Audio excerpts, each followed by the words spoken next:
नमस्कार मंडळी, आत्ताच मी खाली गेले होते. दररोज संध्याकाळी तुम्हाला माहिती आहे आम्ही गार्डनमध्ये सगळ्या आमचा जो ग्रुप आहे महिलांचा सगळ्याजणी बसतो, गप्पा वगैरे मारतो, मुलं पण खेळत असतात. आणि आज पण आम्ही तशाच पद्धतीने गेलो होतो. आज थोडा पाऊस कमी होता, म्हणजे थोडंसं झालं होतं सकाळी, तर गार्डन सुकलेलं होतं गवत वगैरे, त्यामुळे मग आम्ही गेलो बसायला.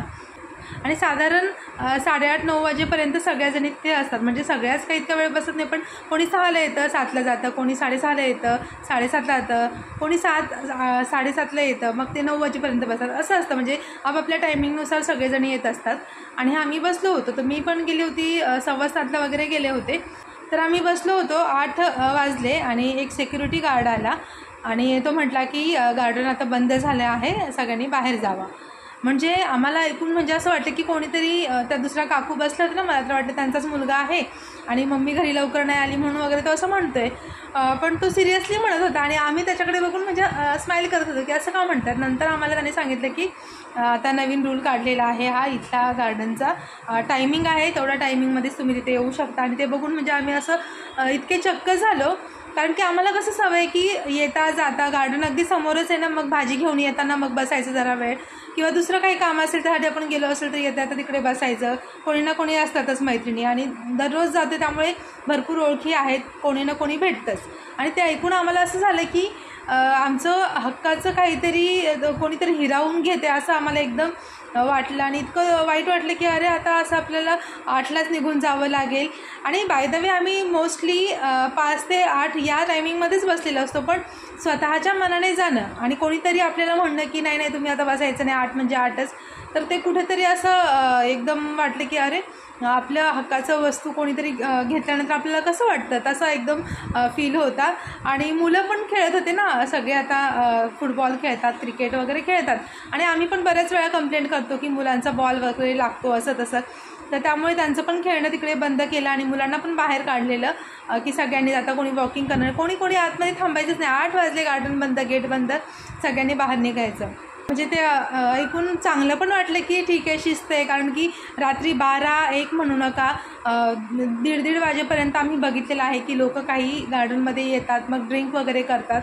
आणि पहाटे 5 वाजल्यापासून तर राऊंडला येतात, ते ठीक आहे, पण रात्रीचं बऱ्याच वेळ लोक थांबलेली असायची, पार्टी वगैरे व्हायच्या. तर आम्ही पण ते पण कंप्लेंट केली होती की रात्रीचं तुम्ही लक्ष ठेवा, लोक येतात वगैरे, त्यांना बंद करा. तर त्यांनी सरळ टायमिंग केला, त्यामुळे आता 8पर्यंत तर कोणी तिकडे येणारच नाही. पण असं वाटतं की थोडा टायमिंग जो आहे ना, तो 9-9:30 वाजेपर्यंत हवा होता. कारण कसं होतं, लोक जेवून वगैरे पण राऊंड मारायला वॉकिंगसाठी येतात. पण ते म्हणे तुम्हाला जर 9-9:30पर्यंत हवं असेल तर तुम्ही तसा लेटर घेऊन द्या. तर बघू आता. ते पण इतके वर्ष, म्हणजे जसं आता आम्ही इथे राहायला आलो, म्हणजे मी FYला होते 13वीला, तेव्हा आम्ही इथे राहायला आलो. आणि नंतर माझं लग्न झाल्यानंतर पण मी इथेच जवळ फ्लॅट घेतला. तर तेव्हापासून आम्हाला सवय झाली ना की कधीही आपल्याला वेळ भेटेल तेव्हा असं गार्डनमध्ये जायचं, असं काही रेस्ट्रिक्शन नाही आहे वगैरे. आणि आता अचानक ते ऐकून मग थोडंसं वाईट वाटलं. सकाळचं टायमिंग आहे 5 ते 9 वाजेपर्यंत आणि संध्याकाळचं टायमिंग आहे 4 ते 8 वाजेपर्यंत. आता नॉर्मली कसं आम्ही तुम्हाला दाखवलं होतं ना की आम्ही सगळ्या जेवायला वगैरे दुपारी जायचो, जेवण घेऊन दुपारचं सगळ्याजणी एकत्र बसून जेवण वगैरे करायचो, लंच वगैरे. ते पण आता सगळं बंदच झालं आहे. 9ला गार्डन बंद झालं की मग 4लाच ओपन होणार. तर थोडं वाईट वाटते, पण ठीक आहे, बघूया, थोडासा टायमिंग आणखीन वाढून दिला तर बरं होईल.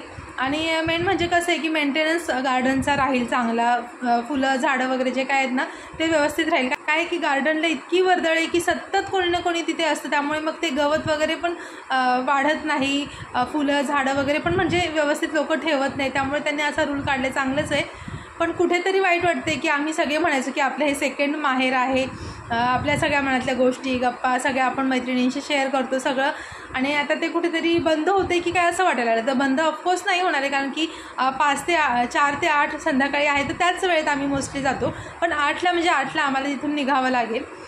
तर असं असतं बघा, जेव्हा एखादी गोष्ट आपल्याकडे असते ना तेव्हा आपल्याला त्याची किंमत नसते, पण जेव्हा ती कोणीतरी आपल्याकडून काढून घेतं किंवा ती काहीतरी रेस्ट्रिक्शन्स लागतात, तेव्हा असं वाटतं की अरे हे किती महत्त्वाचं होतं, किंवा त्याची किंमत आपल्याला कळते. 24 तास गार्डन उघडं असायचं, त्यामुळे आम्हाला काही वाटायचंच नाही की हां ठीक आहे, काय कधीही जा, कधीही आपलंच आहे असं. पण आता तसं राहिलं नाही आहे. तर बघूया, चला नवीन काहीतरी जर करतायत गव्हर्नमेंट, पण ते पण आपल्या चांगल्यासाठीच करतात की चांगलं मेंटेन वगैरे राहावं गार्डन यासाठी. बघूया, वाढून दिला टायमिंग तर ठीक आहे, अदरवाईज जायचं आपलं 8 वाजता यायचं परत. आणि मोस्टली आम्ही संध्याकाळी जेवण झाल्यानंतर बॅडमिंटन खेळायला वगैरे जायचो, 10 वाजता वगैरे जायचं, मग 10:30पर्यंत खेळायचं. 11 वाजेपर्यंत तसं काही प्रॉब्लेम नाही, भरपूर लोक असायचे. पण त्याच्यानंतर थोडंसं माणसं कमी झाल्यानंतर मग हे दुसरे लोक असे ड्रिंकिंग वगैरे करणारे यायचे. तर मला तर वाटते 10 वाजेपर्यंत तरी ठेवायला हवं. बघूया, लेट्स सी व्हॉट हॅपन. पण वाईट वाटते. आणि सगळ्याच जणी म्हणत होत्या की अरे वाईट वाटते. मी तर म्हटलं तुम्ही तिकीट करा, तिकीट ठेवा काहीतरी, 2 रुपये 5 रुपये असतं ना गार्डनला, तसं ठेवलं तरीही हरकत नाही. कारण की इतका जो सगळा खर्च असतो तो पण त्यांना करता आला पाहिजे. झाडं हे सगळं, पाणी वगैरे सगळं ह्याच्यासाठी लागतातच ना पैसे. तर 2-5 रुपये ठेवले तरी ठीक आहे, त्याचा काही प्रॉब्लेम नाही. पण थोडासा टायमिंग जो आहे ना तो थोडासा वाढवायला हवा. बघूया काय होते. तर मला तुम्हाला असं सांगायचं की जेव्हा एखादी गोष्ट आपल्याकडे असते ना, तर तेव्हा त्याची व्हॅल्यू आपण केली पाहिजे. बऱ्याचदा आपण आपल्या वरती जे लोक आहेत, म्हणजे जास्त जे श्रीमंत लोक आहेत किंवा ज्यांच्याकडे भरपूर काही आहे, त्यांच्याकडे बघून असं म्हणतो की अरे ह्याच्याकडे हे, माझ्याकडे हे नाही. पण आपल्याकडे जे आहे ना ते पण काही लोकांकडे नसतं. 2 वेळचं अन्न खायला पण काही लोकांकडे पैसे नसतात. त्यामुळे नेहमी आपल्याकडे जे आहे ना त्याच्याबद्दल ग्रॅटिट्यूड आपण ठेवला पाहिजे. कारण आपलं जे लाईफ आहे ना ते पण कोणाचं तरी स्वप्न असतं, म्हणजे कोणाच्या तरी स्वप्नातलं लाईफ आपण जगत असतो. त्यामुळे आपण हे नेहमी गोष्ट लक्षात ठेवली पाहिजे की जे काही आपल्याकडे आहे त्याच्याबद्दल आपण भगवंताचे आभार मानायला हवेत.